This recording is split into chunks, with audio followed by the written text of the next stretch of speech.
మిత్రులారా నమస్తే. నేను మీ ప్రసాద్ మూర్తి. ఇంకా 3-4 రోజుల్లో ఫైనల్ రిజల్ట్ వచ్చేస్తుంది. ఒక్క 48 గంటల్లో మనకి ఎగ్జిట్ పోల్స్ కూడా nation wide, state wide exit polls కూడా రకరకాల సర్వే సంస్థలన్నీ కూడా మొత్తం డేటా కలెక్ట్ చేసి ఫైనల్ రిపోర్ట్ అట్లాగా మీట నొక్కితే మొత్తం స్క్రీన్స్ మీద అంతా డిస్ప్లే చేయడానికి అన్ని సంస్థలు కూడా రెడీగా ఉన్నాయి. ఇవన్నీ పక్కన పెడితే చాలా ఆశ్చర్యకరంగా వైఎస్ జగన్మోహన్ రెడ్డి గారు, వైఎస్ఆర్సీపీ అధినేత, ఆంధ్రప్రదేశ్ ముఖ్యమంత్రి వైఎస్ జగన్మోహన్ రెడ్డి 9వ తేదీన విశాఖపట్నంలో ప్రమాణ స్వీకారానికి సమస్త సన్నాహాలు చేసేస్తున్నారు. అట్టహాసంగా మొత్తం తన కార్యకర్తలకి, నాయకులకి అందరికీ కూడా సందేశాలు పంపించాడట. మీరు సన్నాహాలు చేయండి ప్రమాణ స్వీకారోత్సవానికి వైజాగ్లో అని చెప్పి.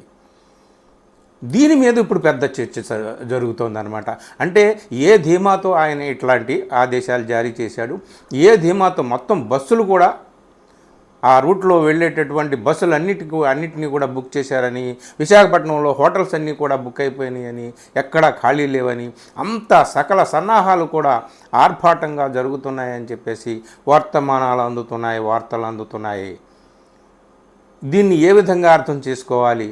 మరోపక్క ఇప్పటి వరకు మౌనంగా ఉన్నటువంటి తెలుగుదేశం పార్టీ నాయకులు, అలాగే జనసేన పార్టీ నాయకులు వీళ్ళందరూ కూడా కొంచెం మౌనం వీడి ఇప్పుడు చంద్రబాబు నాయుడు గారు వైసీపీకి 35 సీట్లు మించి రావు, కాబట్టి మీరు ఎవరు కూడా ఏ విధమైనటువంటి ఆందోళన పడాల్సిన పని లేదు, కంగారు పడాల్సిన పని లేదు, భయపడాల్సిన పని లేదు. వాళ్ళ అత్యుత్సాహాన్ని చూసి, వాళ్ళ డ్రామాలు చూసి మీరేమి కంగారు పడకండి, మీరు రెడీగా ఉండండి అని చెప్పేసి ఆయన కూడా, చంద్రబాబు నాయుడు గారు కూడా తన కార్యకర్తలకి, తన నాయకులకి, తమ కూటమిలో ఉన్నటువంటి ఇతర పార్టీల నాయకులకి అందరికీ కూడా ఆయన కూడా వర్తమానం సందేశం పంపించాడు. దీనితో హీట్ ఇంకా ఎక్కువైంది. అసలే ఆంధ్రప్రదేశ్లో మళ్ళీ ఎండలు గట్టిగా దంచి కొడుతున్నాయంట. ఈ ఎండల మాటేమో కానీ వీళ్ళు దంచి కొడుతున్నటువంటి, ఎవరికి వాళ్ళే చెప్పుకుంటున్నటువంటి ధీమా వ్యక్తం చేస్తున్నటువంటి ధీమాలు, భరోసాలు, ప్రగల్భాలనండి, మాకు ఇన్ని అని, ఏది నిజము ఏది అబద్ధము ఇదంతా కూడా ఆ చిన్న మెషిన్లో ఉంది, ఈవీఎంలో. అవి ఇట్లాగా విప్పిన తర్వాత 4వ తేదీన ఉదయం 10-11 గంటలకల్లా మొత్తం అన్ని విషయాలు మనకి తెలిసిపోతాయి. అయితే వీళ్ళ ధీమాకి ఏమిటి కారణమై ఉంటుంది? ఎలాంటి కారణం లేకుండా, నిప్పు లేకుండా పొగరాదు అని అంటారే తర్కశాస్త్రంలో.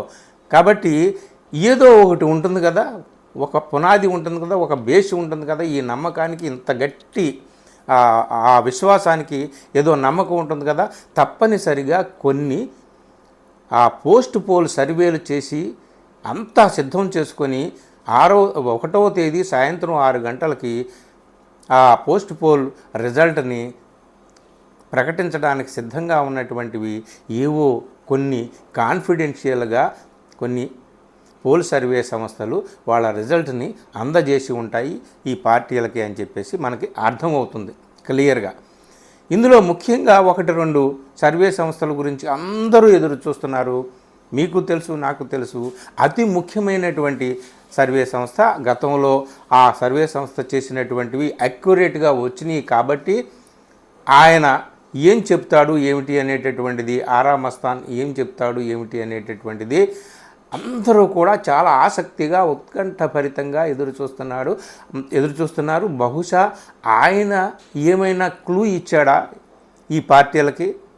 అటు వైఎస్ జగన్మోహన్ రెడ్డి కానీ ఇటు ఇలా చంద్రబాబు నాయుడుకి కానీ ఏమైనా క్లూ వెళ్ళిందా? లేదా ప్రశాంత్ కిషోర్ నుంచి మరింత స్పష్టమైనటువంటి క్లూ వెళ్ళిందా? లేదా నేషన్ వైడ్ సర్వే సంస్థల నుంచి ఆ ఎగ్జిట్ పోల్స్ ఇంకా రాకముందే వాళ్ళు లోపాయికారికంగా ఏమన్నా కొంచెం హింట్స్ అందించారా ఏమిటి అనేటటువంటిది అంతా ఉత్కంఠ నెలకొందండి. ఇది ఏమో కానీ వీళ్ళు పార్టీలు వాళ్ళు ఒకరికొకరు చెప్పుకోవడం ఏమో కానీ పందాలు కూడా జోరందుకున్నాయని చెప్పేసి ఈరోజు మా మిత్రుడు ఒక ఆయన ఫోన్ చేసి చెప్పాడు. 1కి 2, 1కి 3, 1కి 4, 1కి 5 ఇట్లాగా కోడి పందాల్లో మనం చూస్తామే 1-5, 1-5 అని కోసి పందాలు 1-2, 1-3, 1-4 అని చెప్పి. అంటే నువ్వు గెలిస్తే 4 రెట్లు ఇస్తాను, నేను గెలిస్తే 1 రెట్టు ఇవ్వని. ఈ విధమైనటువంటి పందాలు కూడా అక్కడ జరుగుతున్నాయి.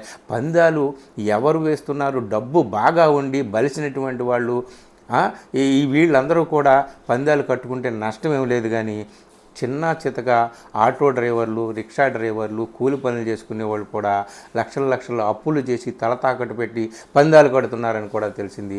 వాళ్ళు ఏమైపోతారు? ఇలాంటి వాతావరణాన్ని మాత్రం మనం ఖండించాలి మిత్రులారా. ఏది ఏమైనప్పటికీ 4వ తేదీనే మనకి మొత్తం సమస్తమైనటువంటి విషయాలు సత్యము బోధపడుతుంది. కానీ ఒక పనికిరాని వాతావరణం అన్నమాట. అంటే ప్రజల్ని రెచ్చగొట్టేటటువంటి వాతావరణం. ఇలాంటి వాతావరణాన్ని నాయకులు ఖండించాలి, తమ కార్యకర్తల్ని అదుపులో చేయాలి. అలాగే ఘర్షణ వాతావరణాన్ని కూడా తగ్గించుకొని ఫలితాల మాట ఎలా ఉన్నా సుప్రీంకోర్టు చెప్పినట్టుగా ఒకరి పట్ల ఒకరు రాజకీయ ప్రత్యర్థులే కానీ మీరు శత్రువులు కాదని సుప్రీంకోర్టు ఏ విధంగా మందలించిందో, అందుకని ఎన్నికలు అయిపోయాయి. ఇక ఎవరి బ్రతుకు వాళ్ళది, ఎవరి జీవితం వాళ్ళది, ఎవరి రెక్కల కష్టం వాళ్ళది. అందరూ కలిసికట్టుగా జీవితం సాగించాల్సిందే. కాబట్టి ఇది కూడా గమనించుకోవాలి. కానీ 4వ తేదీ వరకు ఎదురు చూద్దాం. 9వ తేదీన ఎవరు ప్రమాణం చేస్తారో ఆ విషయం కూడా 4వ తేదీనే తెలిసిపోతుంది. Thank you very much. ఈ వీడియో నచ్చితే మిత్రులకి షేర్ చేయండి, నా ఛానల్ని సబ్స్క్రైబ్ చేయండి. Thank you.